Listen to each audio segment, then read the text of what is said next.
दोस्तों, पूर्वी लद्दाख में जो हमारे जवान शहीद हुए, इस सब लोगों ने सुना और देखा और श्रद्धांजलि दी। दोस्तों, सबसे अहम बात यह है, हमारे सेना बॉर्डर पर मारे गए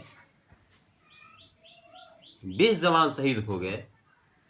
विपक्ष या देश का कोई भी नागरिक बुद्धिजीवी अगर ये सवाल पूछता है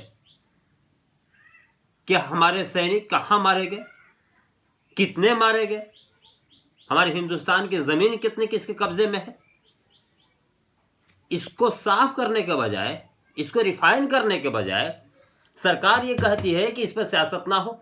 ये सियासत है, ओछी राजनीति है, जबकि बिल्कुल ये सही राजनीति है। विपक्ष का काम है पूछना और आपका काम है देश को बताना आप विपक्ष पर हमलावर क्यों हैं। आप जवाब दे दीजिए, बात खत्म। क्यों जवाब नहीं देते? दूसरी सबसे अहम बात, आपने 2014 से पहले इन्हीं बातों को लेकर तो आप सरकार में आए, डीजल पेट्रोल और विदेश नीति। आज आप कह रहे हैं कि ओछी राजनीति है, और हर सवाल करने वाले को, चाहे पुलवामा में आरडीएस का कोई सवाल करे, कहां से आया, आज हमारे जवान कितने शहीद हुए, क्यों हुए, ये देश हित में नहीं है। आज तो भाई समझ में नहीं आ रहा कि कौन सी बात देश हित में है। और आज अगर ये देश हित में नहीं है और आपने 2014 से पहले भारतीय जनता पार्टी के और तमाम बड़े नेता जिस पर सवाल करते थे, आज सर्वदलीय बैठक बुलावे और पूरे देश के सामने माफी मांगे कि हम लोगों ने जो आवाज उठाते थे देश के देश हित में नहीं था, आज हमको समझ में आ गया, तो आज हम माफी मांगते हैं पूरे जनता से। हमारे प्रधानमंत्री 6 साल से पूरे दुनिया का भ्रमण कर रहे हैं और विदेश नीति इसका ऐसा, जहां देखिए वहां तनाव। ये कैसा नीति है? आप 5 बार पूरे कार्यकाल में, 6 सालों में 5 बार आप चाइना गए। वहां के अधिकारी, प्रधानमंत्री, राष्ट्रपति को आपने बोला कि चाय पीला, झूला झुलाया, जो वगैरह जो भी आपने एक मेहमान नवाजी करनी थी आपने की, उस पर कोई तंज नहीं है। लेकिन जब सेना की बात आ रहा है, हमारे देश के सेना जवान शहीद हो रहे हैं और इस पर कोई सवाल कर रहा है, देश हित में नहीं है। पुलवामा के टाइम भी जिसने भी टीवी पर और डिबेट पर जिसने भी सवाल उठाया, आरडीएस कहां से आया, तुरंत गोदी मीडिया कहते थे ये देश हित में नहीं है। यानी भारतीय जनता पार्टी जो बोले वो देश हित में है और बाकी कोई भी आदमी बोले वो देश हित में नहीं है। मैं तो जनता से अपील करना चाहता हूं आज कि आप कुछ ना बोलिए, देशद्रोही ना बनिए। सोशल मीडिया पर, टीवी पर तो खैर गोदी मीडिया तो बिकी, सोशल मीडिया पर इनके 2013-12 से 2014 इलेक्शन का पहले का सारे वीडियो रिलीज कीजिए, वायरल करते रहिए रोज, इन्हीं की सवाल और इन्हीं का जवाब। तमाम बड़े नेता है जो मेरे पास ऑन द रिकॉर्ड है, मैं जानता हूं, मैं देखा हूं, इनके सारे भाषण को मैं जानता हूं, चाहे वो राजनाथ सिंह हो, चाहे आज के हमारे कानून मंत्री हो, और चाहे स्मृति ईरानी जी हो। स्मृति ईरानी जी, हिंदुस्तान में आज भी चूड़ियां बनती है। आपके जैसे नेत्री महिलाएं आज भी हिंदुस्तान में है जो चूड़ियां दे सकती हैं सरकार को, लेकिन वो इतना ओछी राजनीति नहीं करना जानती और ना करती हैं। वो तो सिर्फ ये जानना चाहती हैं कि हमारे जो देश के लाल, हमारे देश के जो सैनिक जो शहीद हो रहे हैं वो कहां और कितने मात्रा में और क्यों। और जब वहां गोलियां नहीं चली तो सैनिक कैसे मरे? और जब मरे हैं तो जाहिर सी बात है कि और घायल होंगे। उनकी तादाद क्या है देश के सामने रखी, और आप बोलते हैं कि अभी इतना जल्दी क्या है। दूसरा एक बात और अहम बात, दोस्तों, हम अपने प्रधानमंत्री जी को मैं सुन रहा था, उन्होंने क्या कहा कि बिहार रेजिमेंट ने वहां जो कारनामा अंजाम दिया है, जो दिलेरी का सबूत दिया है, बिहार वासियों को गर्व होना चाहिए और गर्व है। मैं कहता हूं कि पूरे हिंदुस्तान को गर्व है। बिहार रेजिमेंट में जो सैनिक शहीद हुए हैं उसमें उड़ीसा के भी हैं, बंगाल के भी होंगे, महाराष्ट्र के भी हैं, मध्य प्रदेश के भी हैं, झारखंड के भी हो सकता है, बिहार के भी हैं। आपने बड़ी दिलेरी से ये बात कही है, आपका शुक्रिया। लेकिन उसी अल्फाज से उस चंद सेम टाइम आप ये भी कह देते कि मुझे दुख इस बात का भी है कि जहां से मैं आता हूं, जिस स्टेट से गृह मंत्री हैं आज हिंदुस्तान के, वहां से शहीदों में एक सैनिक का भी नाम नहीं। ये क्यों नहीं कह दिए? और एक बात और जो आप लोग कहते हैं, सेना पर सियासत नहीं होने देंगे। शाहनवाज हुसैन कह रहे थे कि सेना पर सियासत नहीं होने देंगे। क्यों बार बार आप कहते हैं? इसलिए कहते हैं कि सेना पर सियासत आप लोग कर रहे हैं और आप ही करना जानते हैं। अब सेना ही पर सियासत, आपकी सियासत रह गई है। और बिहार पे जो आपने कहा है, वाकई बिहार के लोग जान देना जानते हैं, उनमें हिम्मत है। चाहे बिहार रेजिमेंट है, उसमें बिहार के लोग नहीं थे, बिहार रेजिमेंट में हर कई स्टेट के लोग थे, लेकिन आपने बिहार का नाम लेके इलेक्शन के वक्त जो बिहार वासियों को आप दिल जीतने का जो कोशिश किए हैं, ये समझ में आ रहा है। लेकिन वही बिहार के लोग दिलेरी दिखाते हुए 1000-2000 किलोमीटर पैदल चलने की भी ताकत रखते हैं। ये वही बिहारी है जो भूले नहीं होंगे। और जो आप ये 5 साल 6 साल में जो आप लोग समझा के पब्लिक को समझा के उल्टा सीधा सरकार में आए हैं, और 303 का जो आप टारगेट बताते हैं सबको कि फुल बहुमत में बहुत अच्छा काम किए हैं, तो हम 303 पर आए हैं। याद रखिए, ये हिंदुस्तान की जनता है। जब तक आप इसको उलझाए हुए हैं, उलझी हुई है, आपको फायदा मिल रहा है। जिस दिन ये जनता समझ गई, फिर आपके समझाने से भी नहीं समझेगी, और आपको 40 साल में यहां आने में लगा था, आपको 10-15 साल में वहां पहुंचा देगी। सिर्फ आगे से 3 और 1 जीरो हटा दे, 30 हटा दे तो सिर्फ 3 रह जाएगा आपके पास। देश को बर्बाद करने पर आमादा हैं आप लोग जी। एक तो आपका मंत्री और बड़े अधिकारी से एक ये मिलता नहीं है जुमला। कोई कहता है चीन के अंदर आया, कोई कहता है आया नहीं। और सबसे इसमें सहयोगी तो ये गोदी मीडिया को देखिए। गोदी मीडिया सालों भर पाकिस्तान पर डिपेंड करती है, जबकि सबसे बड़ा दुश्मन और ताकतवर है चाइना हमारा।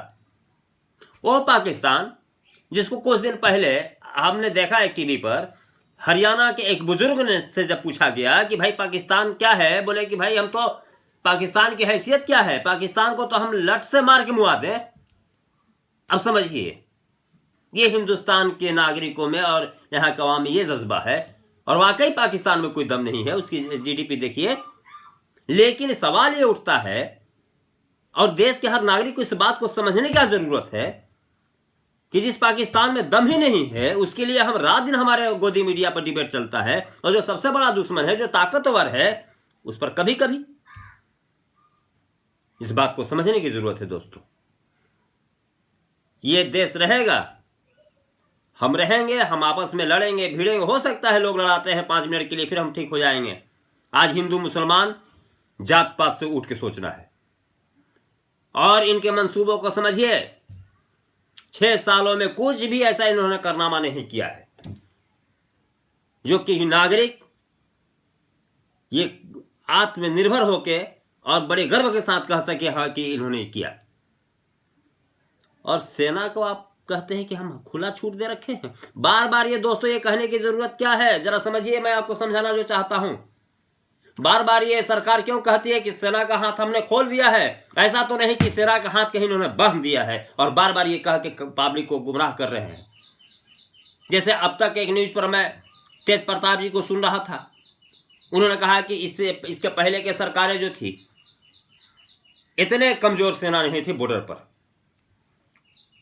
उन्होंने रावत का भी जिक्र किया कि कैसे जनरल बन गए। दूसरा एक बात समझिए, गोदी मीडिया के हवाले से मैं कहना चाहता हूं, दिन रात पाकिस्तान पर डिबेट करेंगे। और ये सारा अपना मिसाइल आज 6 में पुलवामा के बाद से सारे मिसाइल की रेंज क्या है, हिंदुस्तान में कितनी मिसाइल है, इस सब का टारगेट और रेंज इन्होंने बताया, गोदी मीडिया पर चलता रहा। उसके बाद जनरल बख्शी से एंकर पूछती है कि सर आज अगर पाकिस्तान से युद्ध हो जाए तो देश की हालात क्या है, शर्म नहीं आता है तुमको? तुम लोगों को शर्म नहीं आता है? अरे जनरल बख्शी तो रिटायरमेंट जनरल है, उनसे जब सवाल पूछा जाएगा तो बताएंगे ही, लेकिन पूछने वाले को शर्म नहीं आया क्या? अरे मोहल्ला चौपाल और गली में क्रिकेट खेलने वाले 15 साल के बच्चों से अगर पूछोगे कि पाकिस्तान की हैसियत क्या है हिंदुस्तान के विरोध, तो ये बच्चे बता देंगे। इसके लिए जनरल बख्शी की जरूरत नहीं है। क्या बात करते हैं जी? देश किस दिशा में जा रहा है, किस दिशा में देश जा रहा है, ये आज हमको और आपको सोचना है। आज जात पात और तो मैं कहता हूं कि पार्टी पौवा से भी उठ कर सोचिए। जैसे उत्तर प्रदेश के एक विधायक ने सही बात कह दी, चाहे वो पार्टी के खिलाफ ही हो। आज सच बात बोलने की जरूरत है और हक बात बोलने की जरूरत है। आप देखिए, जिस दो चीज के बल पर सरकार बनी 2014 में, तेल डीजल और ये विदेश नीति, आज दोनों फेलोवर है। और आपकी नीति क्या है भाई? आज मैं कल एनडीटीवी पर देख रहा था, ये देवेंद्र सिंह डीएसपी जो आतंकवादियों के साथ पकड़ाया गया, जो पूरा फेरिस पूरा दुनिया पूरा हिंदुस्तान जानती है उसके बारे में। अभी एक खबर मिल रही कि शायद बेल पर छूट भी गया या बेल भी हो जाएगी। दिल्ली पुलिस किस तरह से चार्जशीट बनाई, चार्जशीट तो दायर ही नहीं हुआ, किस तरह की इंक्वायरी है जी। और ये वही देवेंद्र सिंह है जो पुलवामा के टाइम पुलवामा में पोस्टेड था। ये हिंदुस्तान की राजनीति को समझिए। आज के दौर में दोस्तों हर नागरिक को समझना पड़ेगा।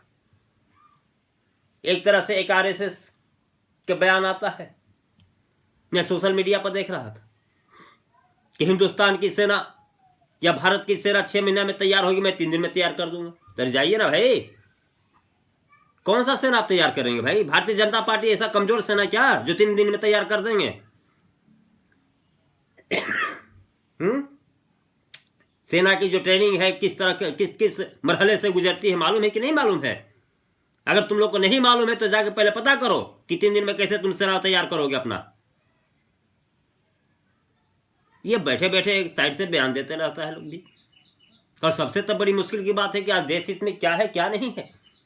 ये नेपाल जाके चाइना के गोद में बैठ के आप समझे, नेपाल का क्या हिम्मत जी, जो हमारे जमीन का नक्शा अपने नक्शा में बता रहा है और पारित कर रहा है अपने उस सदन में भी। सोचने वाली बात है, क्यों ऐसा हो रहा है? इसलिए हो रहा है कि कहीं ना कहीं वो ताकतवर के गोद में जाकर बैठ गया है। और ताकतवर कौन है? चाइना है। और आपको कुछ नहीं मिलता है, बहिष्कार कीजिए, सामान का बहिष्कार कीजिए, बहिष्कार कीजिए सामान का।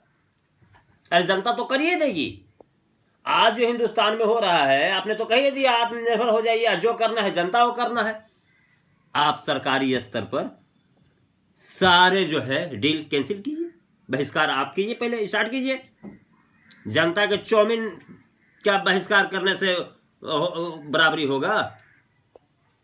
और पास्ता का और चाइनीज डिश का आप पहले स्टार्ट कीजिए बड़े पैमाने पे। जनता तो आप कहे ना कहे तब भी करेगी। यो जनता है जो हर हाल में अपने सैनिकों के खून का बदला लेना चाहती है, चाहे जिस तरह से भी ले, और आंसू बहाती है। चाहे वो बिहार के सिपाही हो, चाहे महाराष्ट्र के सिपाही हो, चाहे गुजरात के सिपाही हो, चाहे हिंदुस्तान के किसी कोने के भी सिपाही हो, चाहे किसी भी रेजिमेंट का हो, इनके लिए बस हिंदुस्तानी सैनिक है। और मैं एक बार और आज कहता हूं बड़ी तर्क लहजे में, ये हिंदुस्तान की जनता समझ रही और नहीं समझ रही तो मेरी बात को समझे। ये जो बार बार जो सरकार कह रही है कि राजनीति नहीं होना चाहिए सैनिकों पर, इस बात को दोस्तों समझना है। इसलिए कि राजनीति ये खुद सरकार कर रही है सैनिक पर, हमारे जवानों पर। ये बात क्यों बार बार कह रहे हैं आप जी? चोर के दाढ़ी में तिनका क्यों कह रहे हैं आप? इसलिए कि आप कर रहे हैं, इसलिए आपको ध्यान में है कि कन्वर्ट करके रखिए। आप महाराष्ट्र के इलेक्शन के टाइम में देखे होंगे कैलाश विजयवर्गीय ने क्या कहा था ये बातें चल रही है, हमारी आदत नहीं है खरीद फरोख्त करने की। मैं एक मित्र बैठे थे मेरे साथ में, टीवी देख रहे थे, मैंने कहा कि देखिए चालू हो गया होगा खरीद फरोख्त। ये बात तो उसको कहने की जरूरत क्या पड़ी? ठीक एग्जाम्पल आप समझिए इस बात को, और सरकार क्लियर करे इस मसले पर। चाइना और हिंदुस्तान के रिश्ते कितने तल्ख हैं, कितने नर्म हैं, क्या करना है। और कोई विपक्ष सवाल आपसे करता है, बिल्कुल वो देश हित में है, वो सांसद में है जी, विपक्ष के नेता है। अगर कोई करता है या कोई सांसद करता है, उसका हक बनता है करने के लिए, आम नागरिक का हक बनता है। इस बात को समझना होगा। कोई और देखिए, ये गोदी मीडिया के एंकर को आप आज 3-4 दिन पहले आप लोगों ने देखा होगा, सोशल मीडिया में भी वायरल हो रहा था कि सरकार की दोष नहीं है, पेट्रोलिंग करते करते वहां सेना की दोष है। अब सुनिए, इनका सेना का दोष है। अरे किस तरह हमारे हिंदुस्तान के सेना उन बॉर्डरों पर रहते हैं, आपको पता है क्या? आप तो जाती है कभी कभार, गाड़ी लिए, कैमरा लिए, खींची और वहां से हवा में खड़ा होकर और चली आई वापस। और कुछ दिन पहले आप देखिए, और पीछे जाइए, एक हिंगर बोल रही थी कि मोदी की भारत के तरफ कोई आंख उठाएगा तो उसको छोड़ा नहीं जाएगा। आप लोगों ने भी सुना होगा, मोदी जी की भारत। मान भी लिया मैं, तो आंख तो देखा है आज। और आइए, एक हफ्ता पहले मैं लेके चलता हूं एक गोदी मीडिया को, आप लोगों ने सुना होगा, ये जो टिड्डी क्या वो आए थे, जो फसल पूरा बर्बाद हो रहा था, उसमें क्या कहा एक एंकर ने? आज पूछता है भारत, शायद कोई चैनल है, कि पाकिस्तान के सारे आतंकवादियों को हमने मार दिया। उसने मार दिया, उसके अल्फाज सुनिए, पाकिस्तान के सारे आतंकवादियों को हमने मार दिया, तब टिड्डी को भेजा है। अब देखिएगा 1-2 महीना के बाद कोई पाकिस्तान नापाक हरकत किया, वो तो पाकिस्तान मानेगा नहीं, तो फिर उसी चलाएगा कि 2 आतंकवादी पकड़े गए। फिर उससे सवाल अगर कोई पूछे कि बताओ जब तुमने मार दिया तो फिर आया कहां से? क्या बात है जी? कौन सा तुम्हारे पास डाटा है? भारत सरकार की कौन सा रिपोर्ट है जिसमें यह है? हमारी खुफिया एजेंसी की, हमारे रो की कौन सी रिपोर्ट के माध्यम से तुम बोल रहे हो कि सारे आतंकवादी को हमने मार दिया? ये तो बात सही है कि तुमने मारा है। अगर सेना मारती, भारत सरकार मारती, तो एक रिकॉर्ड ऑन द रिकॉर्ड रहता। अब तक सारे हिंदुस्तान के अखबार और सारे टीवी चैनलों पर हम लोग देख लेते। तुमने मारा है, मार नहीं सकते हो तुमको मुंह से तो मारना ही है। शर्म तो तुमने खो दिया है बिल्कुल। हिंदुस्तान को तो बर्बाद करने में गोदी मीडिया तुम लोगों ने कोई कसर बाकी नहीं रखा इस सरकार के साथ मिलके। और हिंदुस्तान के 130 करोड़ भोली भाली जनता को जो बेवकूफ बनाया है तुम लोगों ने, जनता इसका हिसाब लेगी, यकीनन लेगी। और सरकार ये सोच रही है कि 2024 बहुत दूर है, तब तक ये दाग मिटते रहेंगे कोरोना से लेकर अभी तक जो नाकामी है, और फिर हम कोई ना कोई नया रास्ता निकालेंगे। तो ये राह पर बहुत कठिन है आपका। ये हिंदुस्तान की जनता समझ। जय हिंद, जय भारत।